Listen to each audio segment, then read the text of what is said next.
Ngiyabingelela kakhulu bazalwane egameni elihle Nkosi yethu Jesu. Siyambonga uNkulunkulu ngalesi sikhathi. Right bazalwane, simnikeza udumo uJesu oyinkosi yamakhosi, osibusayo kuze kube phakade. Owafa wavuka, ophila kuze kube phakade. Ngifisa ke bazalwane kube nezwi lenkosi esizolibuka njengamanje. Kule audio ngicela ukukhuluma ngendaba yani yalento ethi kuleli verse elithi anazi nibazalwane ukuthi niyakuhlulela ini izwe, futhi anazi nibazalwane ukuthi niyakuhlulela ini izingelosi. Yabona, ngifuna sifunde lelo verse bazalwane egameni kaJesu, litholakala kwabaseKorinte bokuqala chapter 6, kwabaseKorinte bokuqala chapter 6 ngithi uverse 3 bazalwane egameni kaJesu. Uverse 2, anazi yini ukuthi abangcwele bayakwahlulela izwe na? Kepha uma izwe lahlulelwa yinina, anifanele ukunquma namacala amancane na? Uma ngathiwa ngifundise kuleli verse bazalwane, uma ithi uNkulunkulu asiphume kuma word systems alelizwe, mangitha lelizwe unengixolele yazi, ya asihleke kahle nje bazalwane, singahleki sihleke nje kahle, ukuhleka okungcwele yabo, akuhleka kokubukelana phansi. Uyamuza umuntu mathi ngizohamba long distance ende yabona. So ke lama world system alelizwe egameni kaJesu, right? Uma ithi uNkulunkulu asiphume kuma world systems noma kuma systems alelizwe, right? Uma kuthiwa ngifundisa ngaleli verse ngithi nje ukuhlebhula nje kancane baze ngithi nje kancane. Abazalwane bafike baba nama issues njengokuthi bashadiswe esontweni, bashadiswa inceke kaNkulunkulu esindisiwe, bayalwa, bakhanselishwa ngokwemiyalo kaNkulunkulu. But mase bexabana baseze encekweni, abasayizwini kaNkulunkulu abashadiswe ngalo ngokomthetho kaNkulunkulu. Then abasayi kubazalwane, abasayi emthandazweni, abasayi kuzileni ukudla. Bayapi?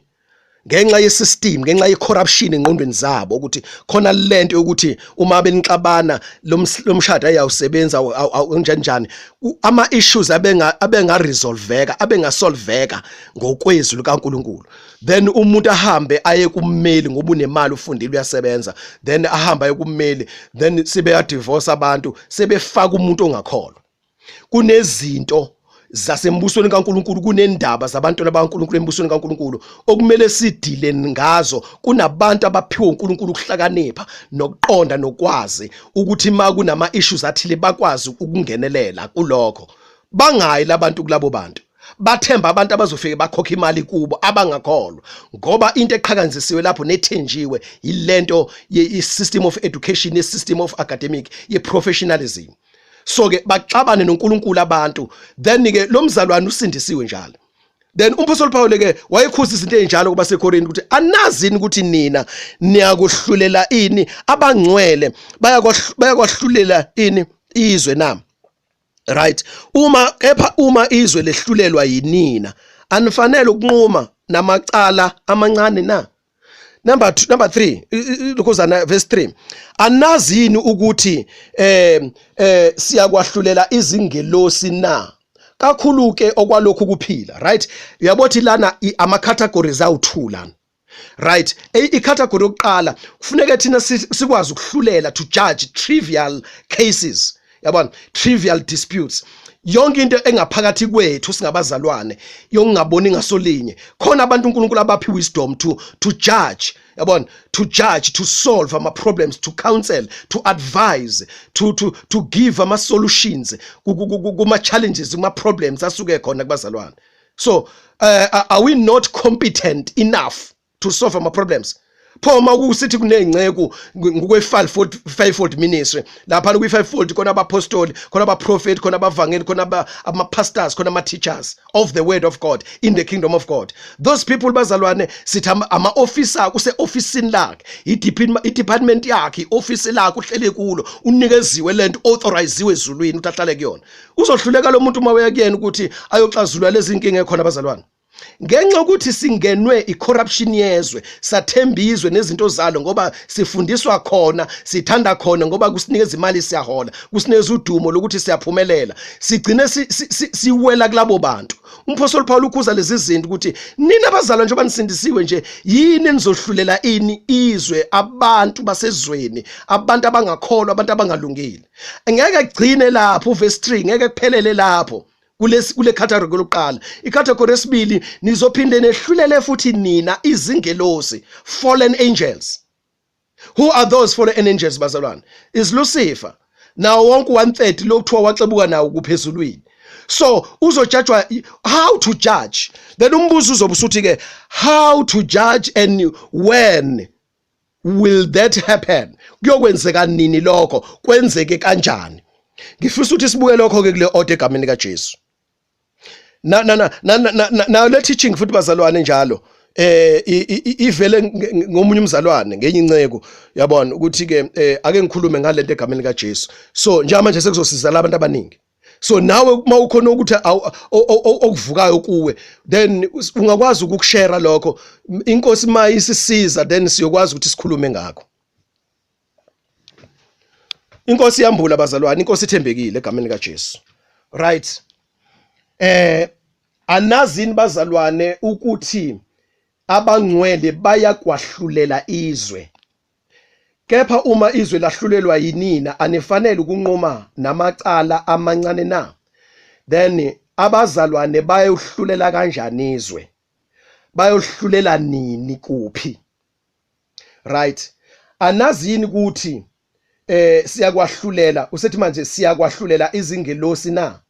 Kakhulu ke okwalokhu kuphila. Uma ngabe siyokohlulela izingelosi eziwumoya thina sihlala emzimbeni enyama ebhubhayo ingelosi ihlala emzimbeni okomoya. So siyohlulela lezo ngelosi kanjani nini khona? So sesingahlulo ke manje kangakanani ukuhlulela impilo ukuhlulela izinto zalokhu kuphila. Enye category bazalwane lapho uverse 3 sekukhulunywa ukuthi siyohlulela ama world systems avela ngalezi ingilosi ezawa ezahlubuka ezulwini ama fallen angels eyiletha umqondo wazo la emhlabeni zizo influence abantu icorrupt abantu. Uthi ke umphostoli Paul ke kunezinto ofuneke sijudge among ourselves bese futhi thina siyohlulela we will judge ingelosi. Then kangakanani ukuthi sahlulela izinto zalokhu kuphila. So ukuhlulela izinto zalokhu kuphila indlela yokuphila lelizwe siyahlulela kanjani bazalwane? Ngokuthi sidisene ngenhloso yokuthi sifuna ukuhlunga okuthokozisa uNkulunkulu nongamthokozisa uNkulunkulu. So yithi sinikezwe lokho bazalwane ukuthi sahlulele izimo zalokhu kuphila impilo yalesi sikhathi yokuphila emhlabeni ephilwa abantu abangakholwa inkosi uJesu ngoba umuntu ongakholwa inkosi uJesu uinfluencwa yilezi ingelosi ezawayo lezi ezohlulelwa. So bona banendlela abafunda ngayo kulelizwe basebenze ngayo then ngenhloso yokuhlalisana kahle kwabo ekungakholweni kwabo ukuze izinto zibahambele kahle. Manje bayabhala imiqondo yabo ama-ideas zabo ubawabhala encwadini bafundisane wona babekelana imithetho yabo babekelana imiso zabo then base befundisene baphasa abantu baqashane bese beyasebenza baholelane yabona mabe nenkinga bakisa lapha na unohlobo lonje lwenkinga uyakuleya department isebenzisana ama department onke lelizwe ayasebenzisana. So kuya ngokuthi wena isimo sakho sidinga yipi department izinto zalelizwe. Umphostoli Paul abuza umbuzo ukuthi ke kangakanani lokhu kuphila mighty inkosi uJesu chapter 12 uJohn chapter 12 u25 no26 ukuthi ke umuntu olahlekelwa ukuphila kwakhe uyakufumana yabona. So kumele silahlele ukuphila kwethu kwalelizwe ukuze sifuna ukuphila kwethu okuphakade.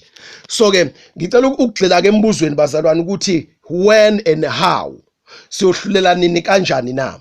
Sizokuphendula lokho ngokwezwi likaNkulunkulu ngithe kwamanye ama-order I think ngasiqaleni kwama-order lama recordings engiwarecordile khona lapha engichaze khona noma phana endawo angisazi bazalwane ukuthi uma umuntu olandelayo lama-order uzokuzwa lokho ekushoyo. Then ngithe lapho bazalwane ukusizwa umoya ingcwele ukwambula izwi likaNkulunkulu so kuyakulekelela ukuthi uma ufuna ukukhuluma ngesifundisi esithile njengoba sizokhuluma ngale subject nje manje yokuthi abazalwane bazohlulela ini izwe abantu abangakholwa siphinde sihlulela ingilosi lezi zawa ezulwini then ezimelene noNkulunkulu ziyohlulelwa abazalwane then izona lezi ezicontrola izwe umhlaba ngoba zithulula imoya yazo kuphi emhlabeni. Then uFirst Timothy chapter 4 verse 1 ukuthi abanye bayohlubuka ekholweni balandela imfundiso zamadimoni. La madimoni athatha izinto kuLucifer kuma powers of darkness. Ephesians chapter 6 verse 12 asibambene enyama negazi sibambene nababusi nemibuso yobumnyama emkhathini. So leyo mbuso nababusi bobumnyama banomqondo kaLucifer, bathatha kuLucifer bese benikeza amadimoni moya ama messengers azokhuluma kubantu ngendlela eziningi ngamaphupho ngemibono ngemoya abantu abafileyo ngabaprofeti bamanga ngezangoma then bese bekhuluma nangophiko ngichazile kwenye audio ngophiko lolu loka professionalism esihlulekile ukulibamba lolo dala inkinga nje manje kubazalwane abaningi ukuthi sibiya usithatha lesambulo le revelation. So lolu phiko lwa professionalism uSathane usebenza ngalo ngoba iwisdom yalelizwe ukuhlanipha kwalelizwe. First Corinthians chapter 1 from verse 18 wehla then uNkulunkulu uzokushayisa ukuhlanipha kwalelizwe yabona. Then ngithi u2 Corinthians chapter 4 verse 4 mangaphosisi bazalwane la kuthiwa khona uNkulunkulu walelizwe uphuphuthisekile ingqondo yabo. Ngifundisile ngalezo zinto bazalwane I'm just passing nje. Then lelizwe libuswa uSathane namadimoni. So imfundiso efundwa kulelizwe inkolo, religious system, educational system, health system, economical system, all the systems of this world, they are being controlled. They are controlled by the devil. So uSathane le wisdom yakhe ngithi mawufunda Ezekiel chapter 28 angisazi noma verse 12 uyofunda Ezekiel 28 la kukhulunywa khona ngoLucifer kodwa refer njengenkosi yaseTyre. So ukuthi wayehlakaniphile newisdom enebeauty yabona. So le beauty lena lokhu kuhlakanipha lokhu yikho lokhu akuphiwa uNkulunkulu hlampe ngendlela emangisayo uLucifer kodwa uNkulunkulu akamphucanga isipho leso sipho mayesehlubukile ezulwini esewile. Then lokho kuhlanipha lokho akusebenzisayo kuLucifer to dilute, to corrupt izwe bese kubhalwa incwadi kufundwe kusetshenzwe. Then bese lithe elinye iverse basasengikholwa likubani la ngicatha uFirst John chapter 3 ukuthi the son of man noma First John chapter 5 kulapho the son of man came to destroy the works of the devil. Yiyo lemsebenzi bazalwane ofike sikwazi ukuyijaja siphila singabantu bakaNkulunkulu sinomoya kaNkulunkulu siqondizwe kaNkulunkulu singaxobe lutho. uJohn 14 verse 8 ukuthi asinalutho lukaLucifer. uJesu wayengenalutho olukaSathane. uverse 31 uthi izwe kufanele lazi usho uJesu uthi izwe kufanele lazi ukuthi ngiyamthanda uBaba ngenza konke angiyale ngakho akushoyo. Ulifunde kahle lelo verse. Then uJohn 14 verse 31. So kufuneka singabi nalutho kithi lwalelizwe noma ngayiphi indlela nokuhlenipha kwakhona nezinto zakhona impumelo yakho ukhazikazi bakhona ngoba mawufunda uLuka chapter 4 uSathane ulinga uJesu ngobukhazikazi balelizwe uthi uma ungakhothama kimi ungikhonze ngizokupha konke lokho ngoba namandla emibuso ngoba unikezwe mina nginikeza lo nginikeza lo engithanda ukumnikeza athanda ukumnikeza uSathane lo khothama kuyena. So ke abantu khothamile kuLucifer ngama systems alelizwe banikezwa lobukhazikhazi lengcebo ehamba nobuhlungu ehamba nokukhathazeka. Abaningi bagcina bengenwa izifo bekhathazeka ngezinto asebenazo abayiachivile abaphumelele ngazo yabona zijike zibe umthwalo. Kanti kunevesi eBhayibhelini elithi isibusiso sikaNkulunkulu asenezela usizi but labantu bathi babusiswa uNkulunkulu but usizi luthe be yabona.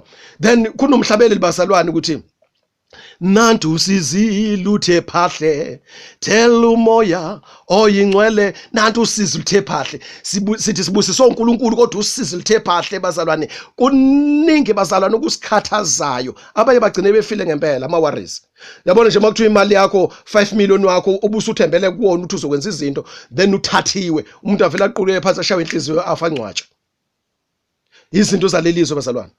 Then umusu nezinto eziningi ipossession isiningi usuthi ke jabula mphefumulo wami njengalo uJesu ayikhuluma ngayo kwiparable ukuthi watshala wavuna isivuno saba sehle wakhe ingqolobani nani jabula mphefumulo wami. Kwafika iphimbo lathi uzothathwa namhlanje ebusuku umphefumulo wakho mawuthathwa kuzoba ngokabani.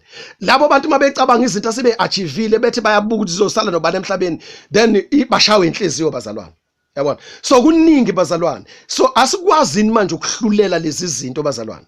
Manje iBhayibheli anazi ukuthi nohlulela ini izingelosi. Okay, sohlulela kanjani ke bazalwane? Sofunda izwi lenkosi. Siyohlulela kanjani? Yabona, how are we going to judge the world, the people of the world, the ungodly people, abantu abangamesaba uNkulunkulu? Siyobehlulela kanjani bazalwane?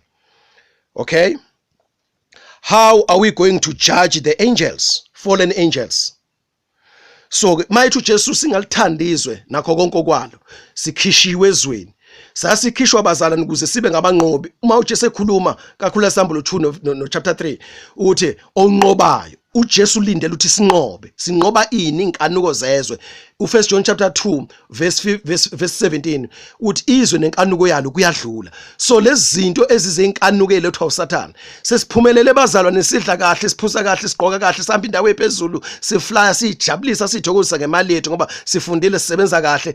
But lokho kudla lokho nezinto ezidliswa zona zithakathiwe bazalwane, sinama chemicals, yizo lezi ezisigulisayo. Lokho kudla okukhandwa ngabantu abahlaniphile ehlanipheni kwabo, yikho lokho okudala idisorder emzimbeni, kudala izifo, bagula abantu, yabona, babe zigqila ze-medication, yabona, babe nama-chronic diseases. Umuntu ufundele, uphumelele unayo yonke into, kodwa nje uyiva nanto enyameni. Angisazi ukuthi amaHubo chapter bani elalikhotha laphana into eyenzeka kwa-Israyeli bephuma eGibhithe besehlane beye eKhenani, then bamhlupha uNkulunkulu ngokukhanukela izinto, bemhlupha bethi Nkosi siphi inyama nani. uNkulunkulu wabanikeza okufiswa inhliziyo yabo, kodwa wathumela ukonda emphefumulweni. Lokho konda lithi iBhayibheli ukonda lokho, ngisenkhohlwa ukuthi amaHubo chapter bani lawakhotha lokho konda lokho, yabona, emphefumulweni elesingesi libeka kahle ukuthi wathumela isifo, badliwa isifo, uNkulunkulu wavula imbobo, bashawa izifo, badliwa izifo, sebekutholile bakufunayo. Yile nto eyenzakalayo emhlabeni bazalwane. Siyayikhanukela izinto zalelizwe, siyayifuna left and right, asinaso isikhathi nomoya ingcwele, asinaso isikhathi noNkulunkulu, asinaso isikhathi nokujululeka kaNkulunkulu lutho nje bazalwane. Sihlupha ngestandard salelizwe ngoba siyakhompyutha nabantu balelizwe, siyithole lezi zinto.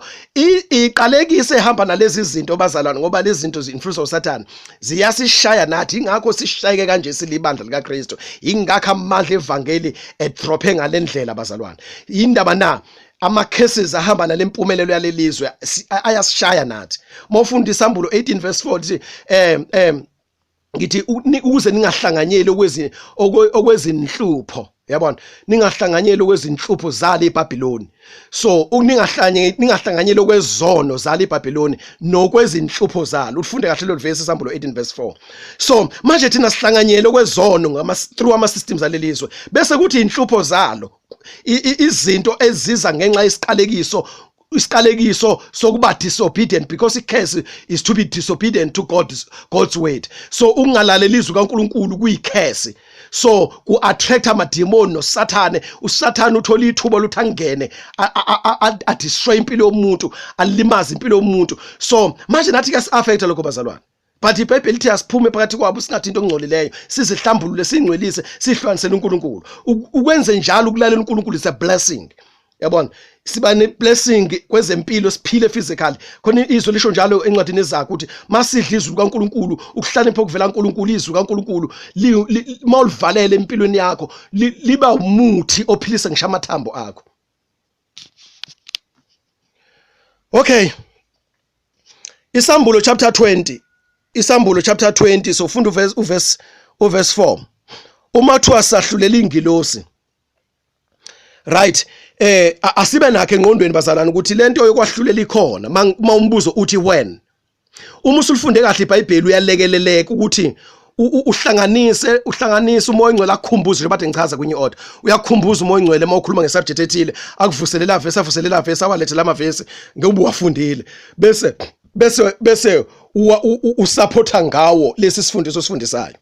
So ke ukukhula kubonakala lapho futhi ma uNkulunkulu esekukhulisile ukuthi ufunde, then futhi kuyihlupho ukuze ukhule.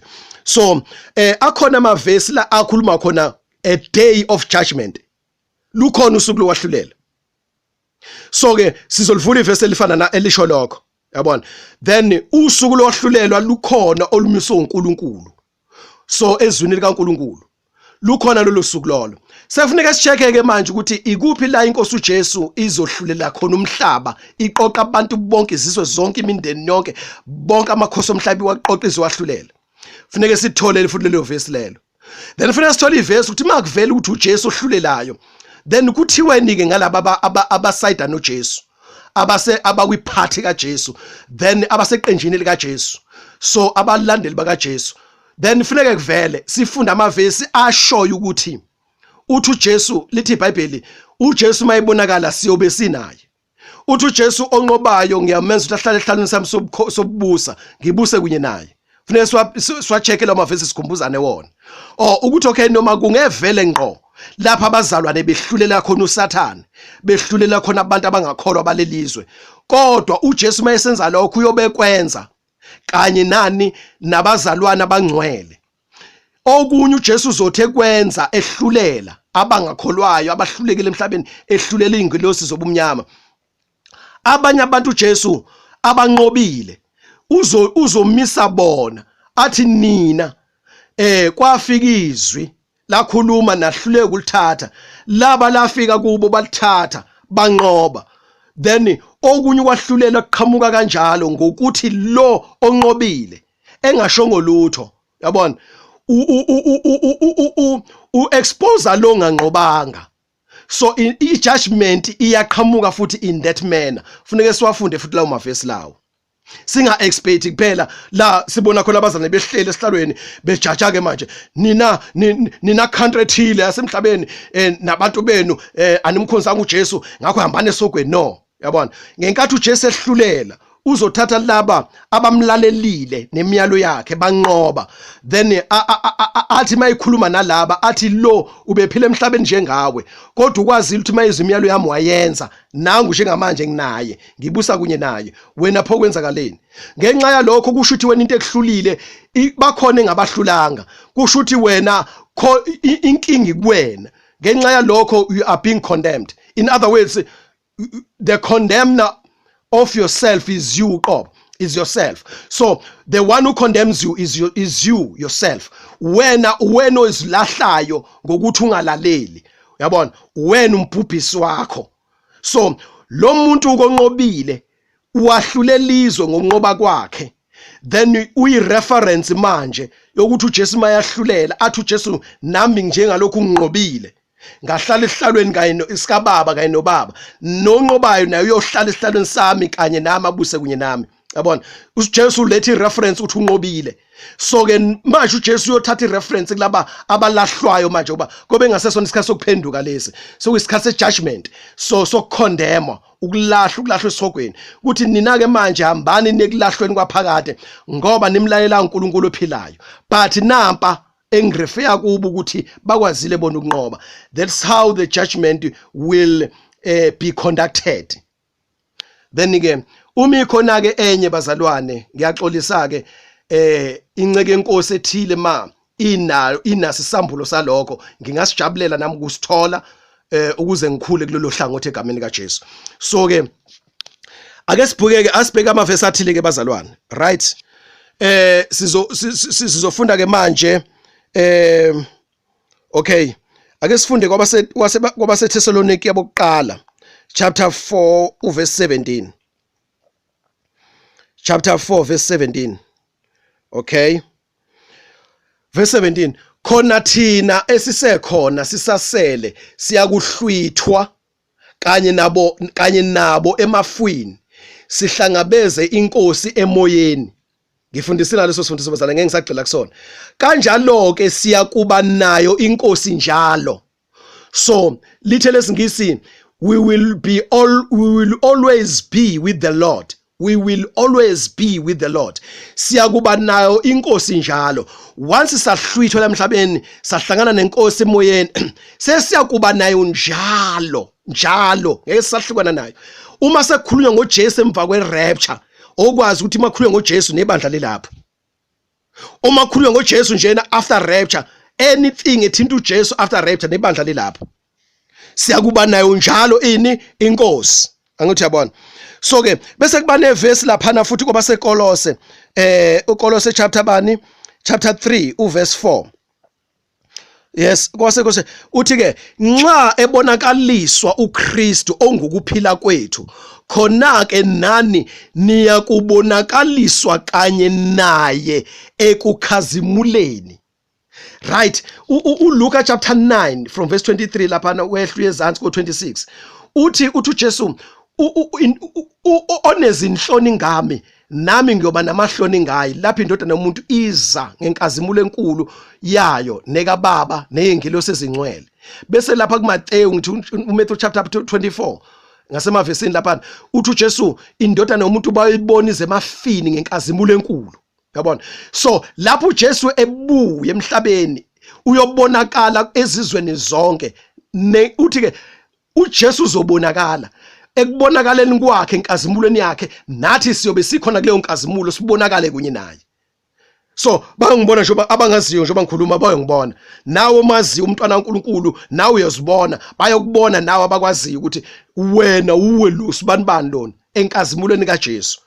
But sobe sesimbethe inkazimulo exactly just like exactly uJesu njengoba avusa kwabafileyo bakwazi ukumrecognize bambone sevule kwabafileyo, but esene transform body, a glorious body, esenemzimba wenkazimulo oguquliwe. uJesu sevuka kwabafileyo bambona uJesu ukuthi uJesu lona, bahamba naye bamthinta khona lapha emunye umphostoli afaza khona ukuthi uPetru uthi sihlale naye thina samthinta noJakobe noma uJohane sihlale naye thina samthinta sadla naye esevukile kwabafileyo.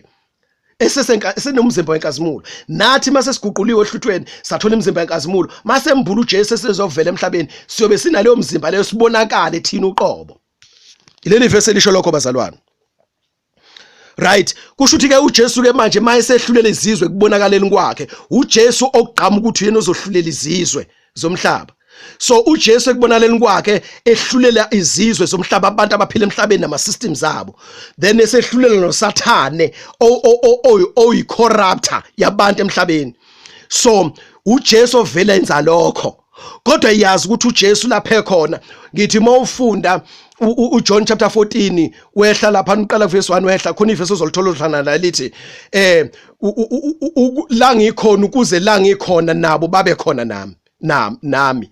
No John chapter 12 ngithi verse 26 lapha ethi khona baba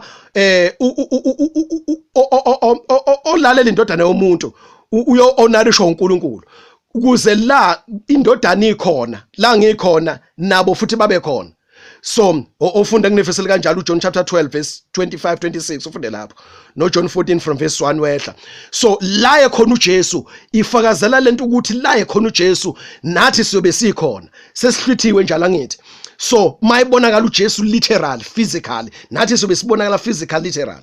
uJesu akwenzayo mawufunda isambulo ngithi uchapter 2 uverse 26 noma 27 uthi onqobayo ngiyakumenza ukuthi abuse izizwe zomhlaba. So siyoyibusana izizwe zomhlaba. Then when we are coming to rule over the nations of the world, then we are coming with the judgment, because to rule comes with the judgment. Ukubusa kuza nane judgment, and to rule comes with authority.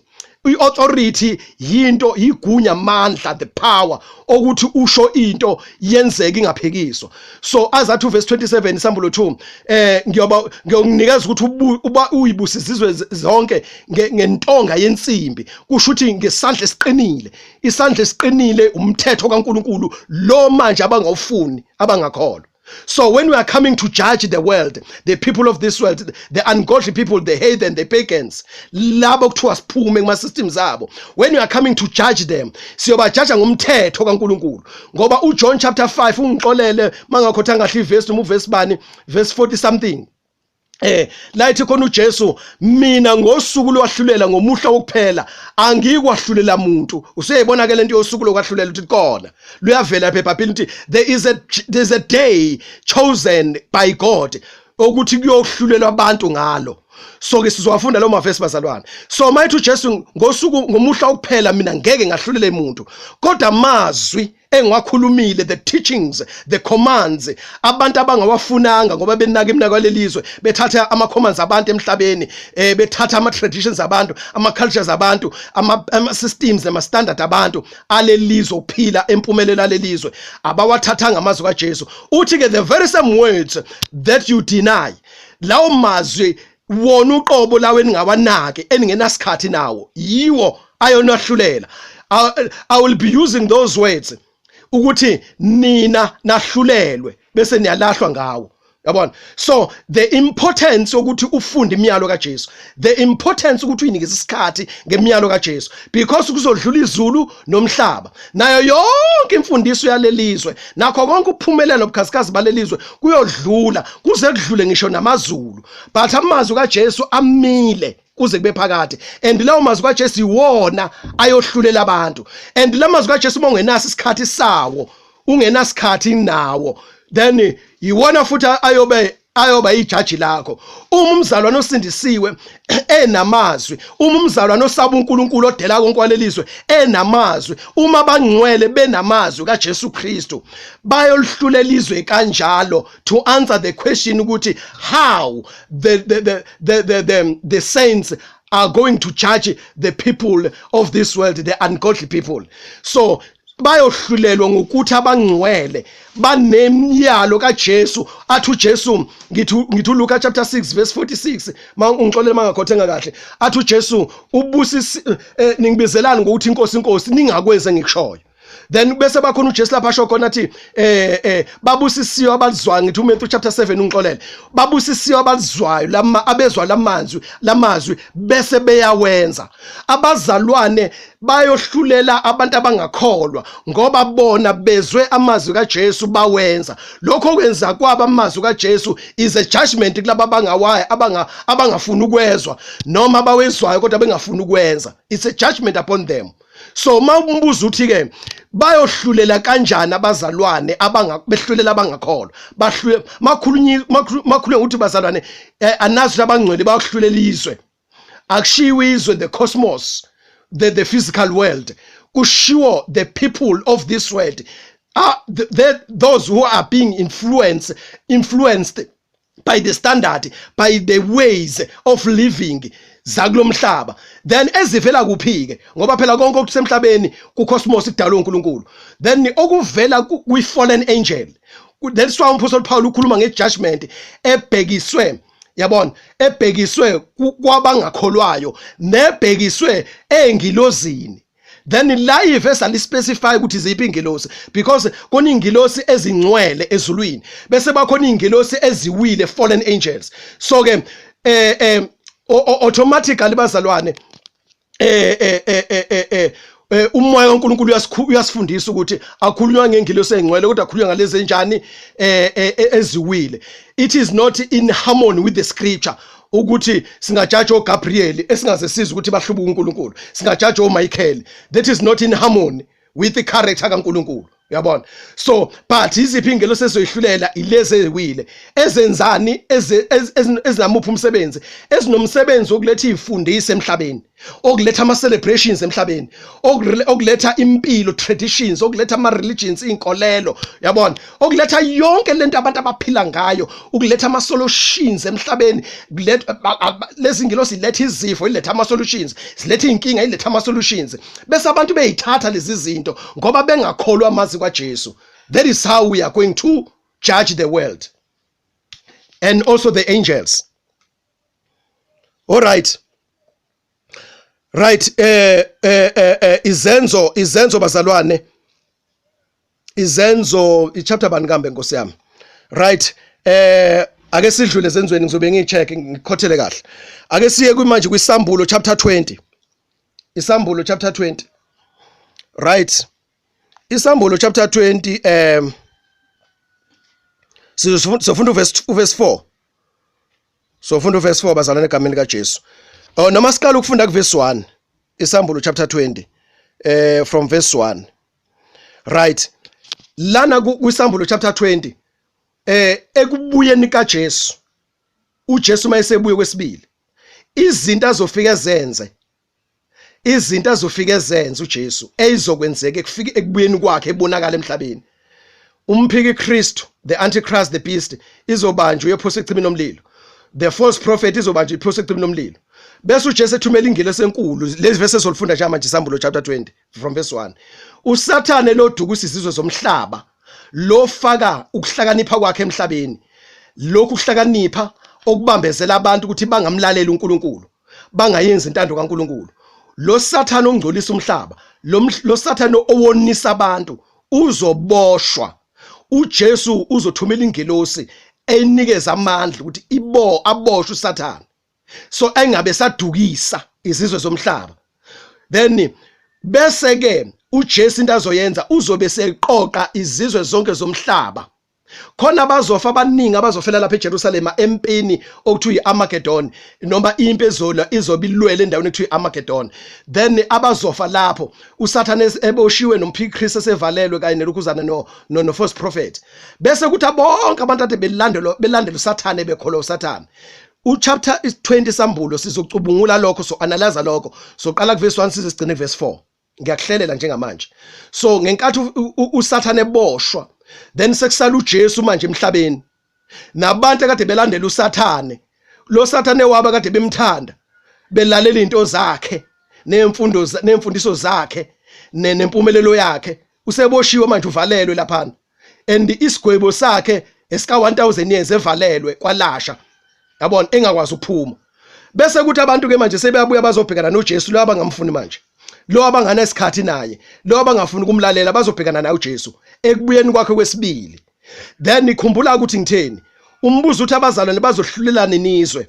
uJesu mayibuya lithi iBhayibheli siyobe mayibonakala siyobonakala kunye naye, so abazalwane bobe bekhona lapho ngenkathi uJesu esebanjwa lo Sathane, aba brethren will be there, saints will be there, yabona. So siyobe samba kunye naye uJesu, right? Lokhu kuhluleka kaSathane ezulwini, but inkosi uJesu ngokusenzela umusa ukuthi thina sinqobe kuyi judgment kukodwa lokho, right? Siyafunda ke manje bazalwane, ngase ngibona ingelosi yehla ezulwini, a righteous angel, yabona. Lento zoyizwa lana iphathi kwengilosi manje iphethe isihluthulelo sakwalasha neketanga elikhulu ngesandla sayo, yabamba uDrago, inyoka endala ongumhlebi noSathane, ingelosi futhi leyo. And uSathane ingelosi enkulu, yabona, uyichief angel, iarchangel, kodwa efallen. Uyirank yo Gabriel, uyirank yobani yo lokhuzane yo uGabriel no Michael. Then ke kuma apocryphal books bazalwana, ngithanda ukukhotha lapho ke bakhona amanye ama angels okuthiwa ama chief angels angavezwanga kwi canonical books, so kodwa ngithanda ukuveza labo kuleli iBhayibheli esilifunda thina sonke, right? So uyabanjwa lengilosi enkulu ukuthiwa ubani uSathane, uDrago, umhlebi, inyoka endala, yabona. Ingelosi yasezulwini engcwele yambopha iminyaka eyinkulungwane, ijele lelawufaka kulona, yamphosa ke kwalasha, yamvalela phakathi, yamqinisa ngophawu ngaphezulu kwakhe ukuze angabe sadukisa izizwe, ize iphele iminyaka eyinkulungwane. Emva kwalokho kumele ukuba athukululwe isikhashana. Ikhona ke audio ngifundise ngayo lapho ukuthi why athukululwe, kuzobe kwenzakalani, right? Verse 4, ngase ngibona isihlalo sobukhosi, right? Ubona ini manje lana uJohane, isihlalo sani sobukhosi, right? I-common sense bazalwane isitshela ukuthi isihlalo, makhuluma ngesihlalo sobukhosi khuluma ngesihlalo sikaNkulunkulu sobukhosi, ngoba mawehla nale chapter lana bazalwane lapha ku verse 11 iyaveza ukuthi isihlalo esikhulu esimhlophe nowayehlezi kuso, yabona isambulo 20 verse 11. So uthi wayesebona isihlalo esinjani sobukhosi. Kwenzakalani isihlalo sobukhosi bazalwane? Bahlala ngase ngibona bazalwane, ngase ngibona izihlalo zobukhosi, right? Ngase ngibona izihlalo, not isihlalo sobukhosi, ngase ngibona izihlalo zobukhosi, bahlala kuzo banikwa ukwahlulela. Then obani laba banikwa ukwahlulela? Bahlala kuzo obani bona? Akuveziwe ke labazalwane, yabona. But uJesu lapha encwadini yesambulo chapter bani, ngithi chapter 3 lapha ku verse 19 noma verse 18 verse 20 uthi njengoba nganqoba nami nganika ukuba ngihlale esihlalweni sikobukhosi sikaBaba, nayo onqobayo ngiyomnika ubahlali esihlalo sobukhosi. Then uthi ngase ngibona izihlalo zobukhosi bahlala kuzo. Kwase kwenzakalani? Banikwa ukwahlulela. Then ngabona nemiphefumulo yababenqunywe amakhanda, right? Abavezwa lapho ukuthi obani abahlala ehlalo zobukhosi. Ngithe uJesu lapha ekhona uthe nathi soba khona futhi. uthe masinqoba nathi siyohlala nathi ehlweni zobukhosi. Maningi amavesi ngeke ngiwakhothe njengamanje athembisile ayizethembiso zokuthi masenze kahle emhlabeni siyohlala sibuse kanye nenkosi uJesu. So ke manje uma kuthiwa abahlala, then okungenzeka ke manje ukuthi yibo laba abayithina abahlwithiwe. Masikhuluma ngohlwitho ngebandla elihlwithiwe, ungabi nomqondo webandla leli lisindiswe kwi-New Testament noma kwi-New Covenant. Kukhulunywa ngabalungeleyo, the righteous people, kusukela ku-Adam bazalwane kuze kube usuku lokugcina uJesu ehlwitha abantu. So banikezwe ihlalo zobukhosi ukuthi bahlale kuzo, right? Then bese kuthi ke ngabona nemiphefumulo yababenqunywe amakhanda ngenxa yokufakaza ngoJesu nangenxa yezwi likaNkuluNkulu. Khona abantu abanqunywe amakhanda bafaka abhlungu ngenxa ukuthi bafakaza ngoJesu nangezwi likaNkuluNkulu, isigaba sesibili leso. Nabo futhi uyabonisa uJohane bona. Then bese nalabo abangakhulekanga kuso isilo nomfanekiso waso, labo ke abafe banqunywa amakhanda emva kohlwitho, abangakhulekanga emfanekisweni wesilo kanye nakuso isilo uqobo, banqunywa amakhanda babulawa kabuhlungu, abasale ohlwithweni kanye nesizwe sakwa-Israyeli abayokholwa ezweni sakwa-Israyeli basindiswe, ibandla selihambile sehlwithiwe. Then babulawa kabuhlungu, banqunywa ini amakhanda, nabo futhi bayabonakala sebevukile kufeni. Konke lokho ngichazile bazala kwenye order ukuthi ke what is first resurrection, what is second resurrection, sibe ne-understanding yalokho.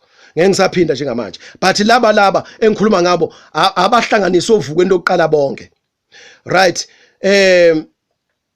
Nabangamukelanga uphawu lwesilo ebunzini labo nasesandleni sabo, that's 666 bazalwane, baphila. Kusho ukuthi bavuka bafileyo banjani? Baphila, babusa kanye noKristu. Yezwa ukuthi bonke abantwana bakaNkuluNkulu abasindisiwe, abalungeleyo, abasaba uNkulunkulu, benza intando kaNkulunkulu kusukela ku-Adam kuze kube lesi sikhathi, banoKristu, babusa kanye nobani? NoKristu, iminyaka emingaki? eyinkulungwane.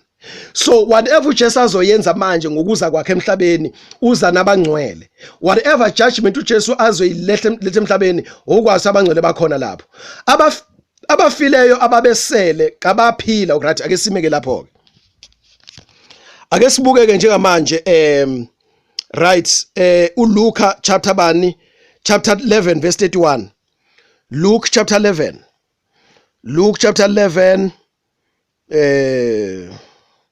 all right, ngokukaLuka bazalwane chapter 11 soqala ukufunda ku verse 31.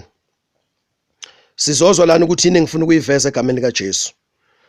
Inkosi yomusa izosisiza nje bazalwane uku-understanda, because ukufundisa into ethile, uhlanganisa amavesi athile endaweni ezahlukene, akuyona into elula, ukusizwa umoya engcwele bazalwane, right? Inkosikazi, the Queen of Sheba yaseningizimu, the Queen of the South, inkosikazi le bazalwane eyaya kuSolomon, yathi yayofuna ukuhlakanipha kaSolomon, uJesu khotha yona. Inkosikazi yaseningizimu iyakusukuma ekwahlulelweni kanye namadoda alesi sizukulwane iwalahle. Okay, khona lapha iBhayibheli lisho khona ukuthi uNkulunkulu uJesu, ngithi incwadi zikaPetru lapha ngisathi u2 Peter yini, ukuthi uJesu uwahlulela abaphilayo nabafileyo. Okay, so uma sekuhlulelwa abantu uJesu ebahlulela, yazi ukuthi nabazane bakhona lapho.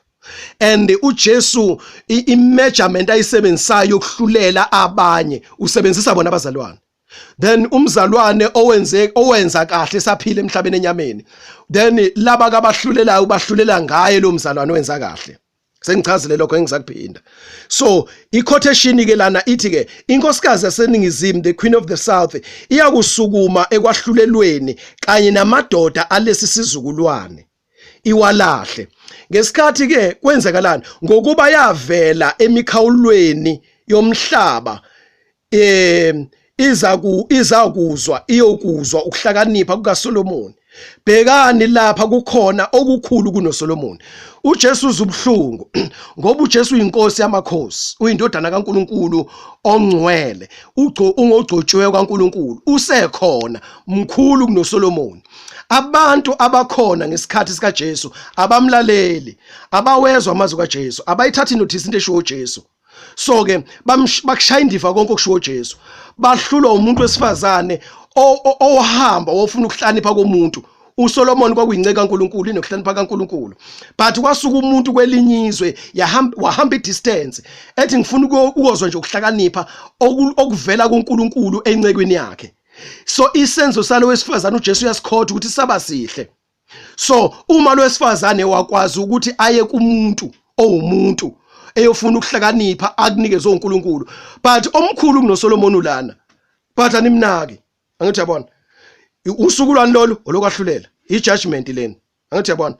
Uyabona ke manje ukuthi labantu abalungileyo banoJesu uyakusukuma yabona, sukuma sibanibani yabona, ubani uhlulekile usibanibani ukwenza lo msebenzi ade simnikeze wona, njengale ncwadi bazalwane lapho kuthiwa uJesu wanikeza abantu abamathalente, omunye wamnikeza amathalente awu5, amabili amanye oyedwa olilodwa, then onikezwe 5 wagena 5 more, onikezwe 2 wagena 2 more. Lo owalifihla wangenza lutho, ukuba wagena 1 more naye wayengeke abe necala, walithatha walifihla wakhuluma inkulumo yakhe ayithandayo isuke engqondweni yakhe, wathi uJesu ke ngiyakuphuca nalokho nakho ngiyakuphuca, kwanikezwa lo nokuningi yabona. Wayesethi uJesu kuyoba njalo ke yabona. So that's judgment bazalwane. Usuyabona ke manje ukuthi okay, abantu abangayenzanga into uNkulunkulu abashiye ukuthi bayenze emhlabeni, nalokho abathi banakho okuncane bophucwa khona kunikeze laba abayimisele. That's judgment. That's how God is going to judge. That is how the righteous, the saints are going to judge those who are not righteous. So uyabona ukuthi abantu laba ekufikeni kwenkosi kusetshenzwa ngabantu, lo ogene 5 uyanikezwa kuthathwa kuloyana, kusho ukuthi lo uhlulekile ngoba akenzanga kahle wanikeza lo wenze kahle kakhulu. I-judgment yonke leyo bazalwane, right? So inkosikazi yase South yaseningizimu yalalela uSolomon, yawufuna ukuhlakanipha. uJesu ukhona mkhulu kunoSolomon. Abantu abanoJesu abahleli noJesu bona abanandaba nezinto ezisho uJesu, abamnanga ngisho kumnaka. Kuyenzeka abazalwane ukuthi uNkulunkulu abe phakathi kwabantu kodwa abantu bangayirecognize ipresence kaNkulunkulu. Yini yenza lokho bazalwane? I-corruption. Ilento mayithi uJesu ubusisiwe nenhliziyo ehlanzekileyo, ukungcola ungahlanzeki kwenhliziyo yomuntu, ukuthi angayizwi ipresence kaNkulunkulu. Ubukhona uJesu ukhona, he's among them, but uJesu uzubhlungu. Usethi ke siyeza isikhathi sokwahlulela. So ke usebenza kanjalo ukwahlulela kwabangcwele behlulela abangakholwa, kuvela kanjalo ezwini kaNkulunkulu bazalwane. But mayikhona inceke enento specific awul appreciate bazalwane egameni kaJesu. Okay, right, uverse 32. Amadoda aseNinive ayakusukuma ekwahlulelweni kanye nalesi sizukulwane. Umbuzo uthi nini? Yabona, ngizolifunda iverse elikhuluma ngosuku lokwahlulelo lumiswe inkosi. Yabona, so lolo suku lwahlulelo lumiswe inkosi lwaziwa inkosi thina silwazi bazalwane, la kwenziwa khona ijudgment. But into evela ngalolo suku sekwenziwa ukwahlulelo abantu bobe bekhona. Amadoda aseNinive akholwa uJona eShumayela, aphenduka avuma izono, nenkosi yakhona bayithoba, bagqoka ingubo zamasaka, bacela intethelo uNkulunkulu wabathethelela. uJesu uyakhotha lokhu uJesu ngeke afike emhlabeni physical. uJesu uyakhotha lokuthi amadoda aseNinive ayakusukuma ekwahlulelweni. Lokho kusuma kwakho sekukujaja sekukwahlulela. Ileli verse phendula lo mbuzo ukuthi kwenzeka kanjani ukwahlulela. U1 Corinthians chapter 6 verse 2 uthi anazini ukuthi niyakuhlulela izwe. So ke usuyabona ukuthi okay, lamadoda aseNinive aseyahlulela manje, ahlulela labantu abahlulekile kanye nalesi sizukulwane ayakusukuma ekwahluleleni kanye nalesi sizukulwane. Angithi yabona makusukuma abantu ababili, omunye wenze kahle omunye akenzanga kahle, lo lahlwayo kurefer kulona owenze kahle ukuthi wena uhlule kanjani ngubani ukwazile ukwenza. Asilahle ngokuba lesizukulwana silahle ngokuba aphenduka ngokushumela kaJona. Bhekani lapha kukhona okukhulu kunoJona. Abangcwele bazohlulela kanjalo izwe bazalwane ngosuku olumiswe inkosi ukuthi ukwahlulela kuyoba nini. Right, uma sibuka lapha na ke uMatthew 25 verse 32. Matthew chapter 25 right verse 32. Matthew 25 verse 32. Inhle inkosi yethu bazalwane. Usizwise lawo mandla abafundi bathenjiswa silifuze lelo bandla elaqala labusiswa. Verse 32, kuza kubuthelwa phambi kwayo izizwe zonke ibahlukanise abanye. Uma ufunda iversion i-amplified version, in brackets iyaveza ithi on the day of judgment. Yabona ifika ikhuluma le statement esifana nalesi esikhulunywa lana ezulwini bese ithi in brackets on the day of judgment, ngosuku lokwahlulela. So lukhona usuku lokwahlulela lumiso uNkulunkulu bazalwane. Then inkosi uJesu yakufika mawufunda ngaphezulu inkosi uJesu lokhulunywa ngakho verse 32, ibahlukanise abanye kwabanye njengomalusi ahlukanisa izimvu nezimbuzi, imise izimvu ngawesomnene sayo. Uyizwa kahle lokhuzana le ndaba mawuyifunda kwiversion yesingisi nakhona ayifuthi wonke amaversion. Okay, uDaniel chapter 7 verse 13 siya kuyena manje bazalwane, sifuna lento yokuthola usuku lwani lokwahlulelwa, ukuthi ke uJesu mayefika uyena ovelayo ukuthi uyohlulela izizwe zomhlaba ziyoqoqwa zonke njengoba sibuya ku Matthew chapter 25 verse 13 verse lokhuzana verse 32, ukuthi izizwe zonke ziyoqoqwa bonke abantu sekuyisikhathi ke lesokwani sokwahlulela. Umbuzo ukuthi ke abangcwele bayobahlulela nini abantu abangakholwa? So kuyacaca ke bazalwane ukuthi ke kusukela ibandla lihlwithiwe mase libuya nenkosi uJesu kwisekhanda kamingi libuya noJesu. uJesu seqoqa zonke izizwe, isona sikhathi leso sokwahlulelwa kwabantu abangakholwa. Then umbuzo ke manje obuziwe ukuthi nini kuphi, then kuyokwenzeka lokho la emhlabeni uJesu ebuye kwesibili. Kuyoqoqa izizwe iqoqe la emhlabeni ngoba zobe zela emhlabeni. uJesu yosuke ezulwini ezela emhlabeni ehamba nabangcwele, ziqoqwe zonke zilethwe kuJesu zizokwahlulelwa. Yabona ubani ozahlulelayo bazalwane? uJesu. Yabona uJesu ozahlulelayo njobe ezahlulela nje uJesu uhamba nabangcwele. Then sengichazile kulama emavesi ngaphambilini ke bazalwane ukuthi ukwahlulela kwabangcwele bahlulela kanjani. Bakhona abangcwele nalabo abangakholwa balelizwe bakhona. uJesu sukumisa laba abangcwele then uhlulela labo ulahla labo, and ngokusukuma kwalaba bengconywa bona ukuthi benze kahle bayalahlwa laba baya bangenzanga kahle. Right, usuku lokwahlulela bazalwane Daniel chapter 7 chapter 7 verse 13. Okay, ngabona emibonweni ebusuku bheka kwafika namafu ezulu onjengendodana yomuntu, yafika komdala wezinsuku yasondezwa phambi kwakhe, yanikwa ukubusa nobukhosi nombuso ukuze bonke abantu nezizwe nezilimi bayikhonze. Ukubusa kwayo kungubusa okuphakade okungayikudlula, nombuso wayo yiwo ongayikuchithwa. Lama verse bazalwane akhuluma nge-second coming kaJesu, esezo-institutor, esezo-establisha umbuso wakhe literal on earth for 1000 years. Ngichazile ke lokuthi why 1000 years, why not eternity, not eternal, not forever, but why kuspecify ukuthi for 1000 years. Ngichazile kwamanye ama-ode egameni kaJesu. Right, lana ke uDaniel uboniswa leso sikhathi uJesu esebuya manje. Mind you, uma uDaniel ebona uJesu, uma khulunywa ngokubuya kaJesu selihlwithiwe ibandla kwi-second coming, okwazi ukuthi ubuya nabangcwele. Right, verse 22 siyaqhubeka siyaweqala amavesi. Waze wafika omdala wezinsuku, abangcwele bophezu konke banikwa ukwahlulelwa. How? uJesu uyabuya, yabona, uzobusa izizwe zonke zomhlaba manje, yabona, uzophatha manje emhlabeni, unikezwa manje authority ubaba osezulwini, the ancient of days. Uthi uDaniel ngibona onesimo sendodana yomuntu, uJesu Kristu lawo, ancient of days, umdala kunezinsuku, ubaba osezulwini, uNkulunkulu ophilayo. So uJesu unikeza umbuso othi uzobusa manje emhlabeni, kwambulelwa kubonisa uDaniel.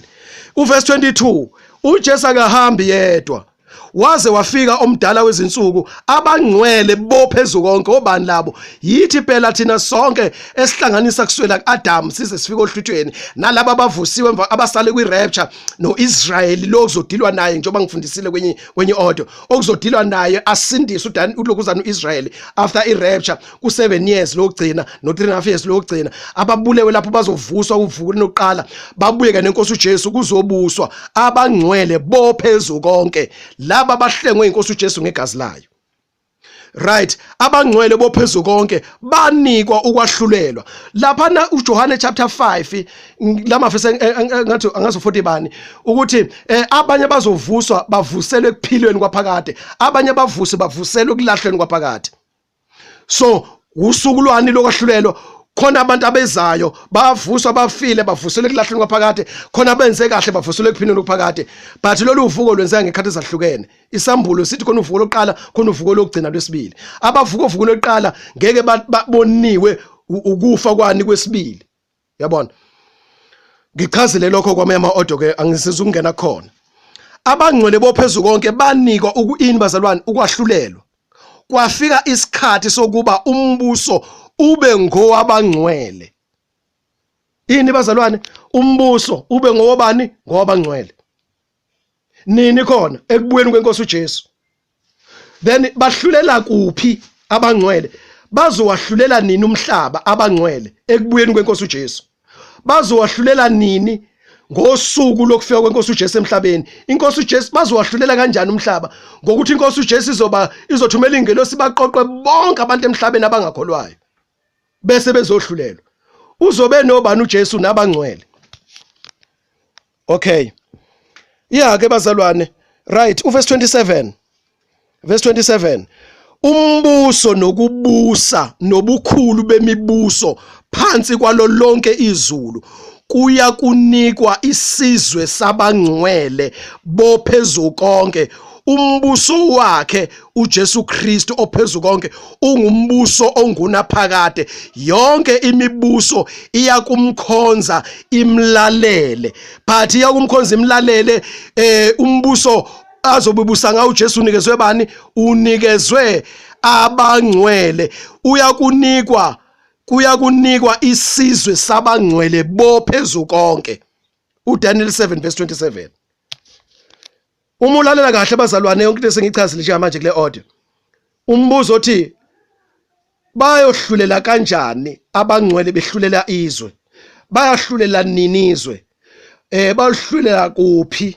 Yabona, then bayohlulela abangcwele bohlulela abantu abangakholwa la emhlabeni ekubuyeni nini? Ekubuyeni kwenkosi uJesu.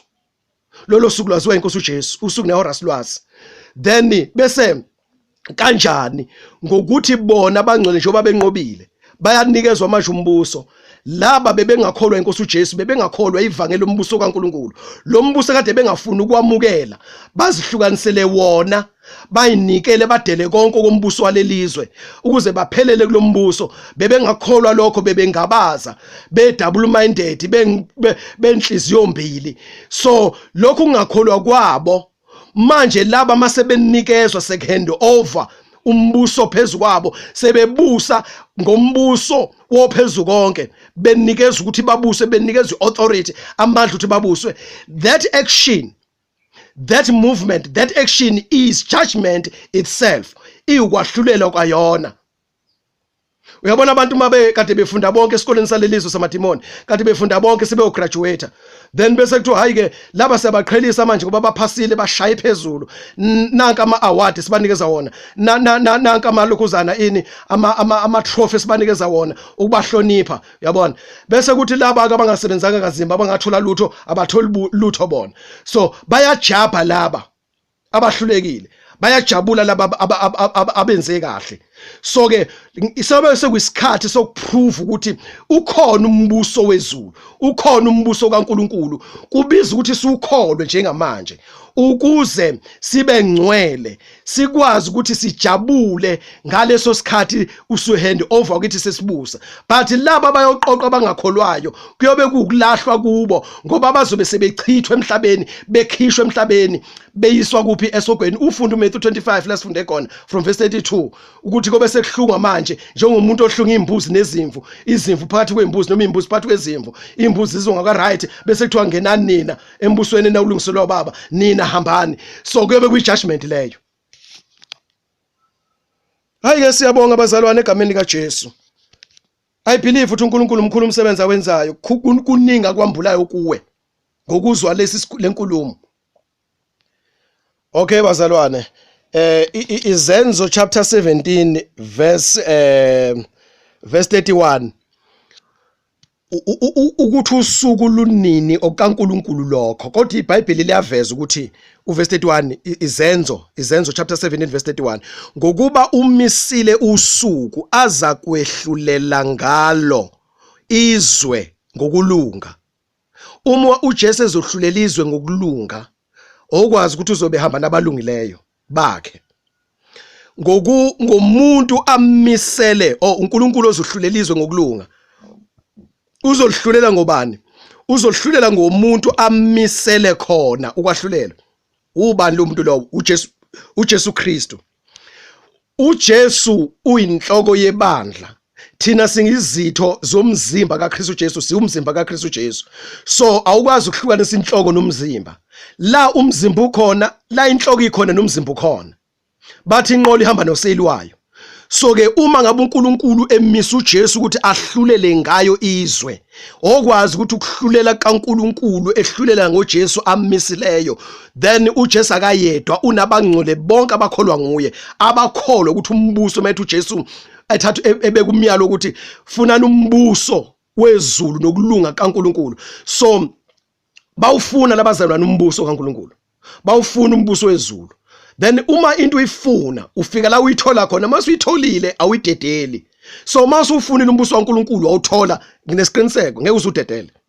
I-conviction yakheka lapho.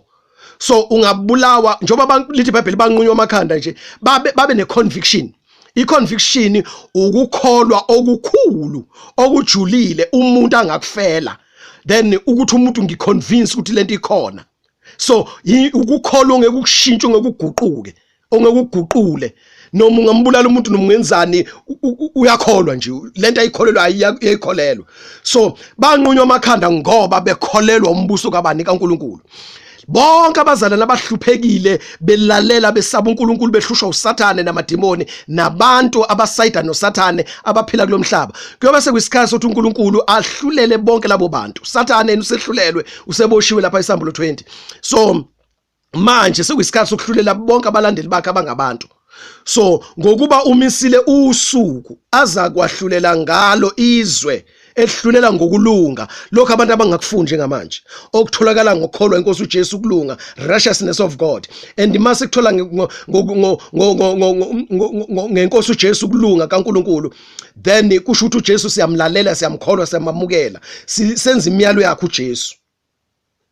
Right, ngomuntu amisele khona lapho enika bonke ithemba ngokumvusa kwabafileyo. Sikholwa ukuthi uJesu wavuka kwabafileyo. So sinemandla, sinesibindi sokudela izinto zonke zalokhu kuphila ngenxa ukuthi uJesu uyaphila abazalwane, wavuka kwabafileyo. Noma sife enyameni uJesu ushilo wathi okholwa yimi noma efa kodwa uyophila. So into angasho lutho kithi ukuthi umphefumulo uphumile emzimbeni ngoba siyekuphile nophakathi. Lesi kobe sekuyisikhathi ke bazalwane, sekuwusuku olumiswa uNkulunkulu olwaziwa nguye. Right, ngiyabonga kakhulu ke bazalwane. Benginalokho bazalwane egameni kaJesu, engikholwa ukuthi ke inkosi yomusa ngomoya ongcwele kaNkulunkulu izokwambula mhlambe ngendlela mina engibeke ngayo. Nginama limitations njengomuntu, nawe indlela ozwa ngayo nama limitations njengomuntu, but ukuphelela kokuzwa, uphelela kokuqonda kupheleliswa umoya engcwele kaNkulunkulu ukuthi yini lo ofuna ukuthi uyizwe wena umoya engcwele bese kusiza ukuthi uyizwe. Nami njengoba ngikhuluma njena mhlambe ngiyafisa ukuyiphimisela lento, kuyizwa into ukuthi uyafuna ukuyisho lento, uyayizwa ngaphakathi kodwa awunasiqiniseko ukuthi uyibeka kahle yini. So ke umoya engcwele uyakusiza kuloko, interprete kumuntu olalele ngendlela afuna ukuzwa ngayo, athathele kulokhu wena osukushilo ngangamandla akho. Ngiyabonga kakhulu ke bazalwane, inkosi yomusa sibusise lesi sifundo sibe yiblessing kithina sonke ngoJesu Kristu inkosi yethu, amen.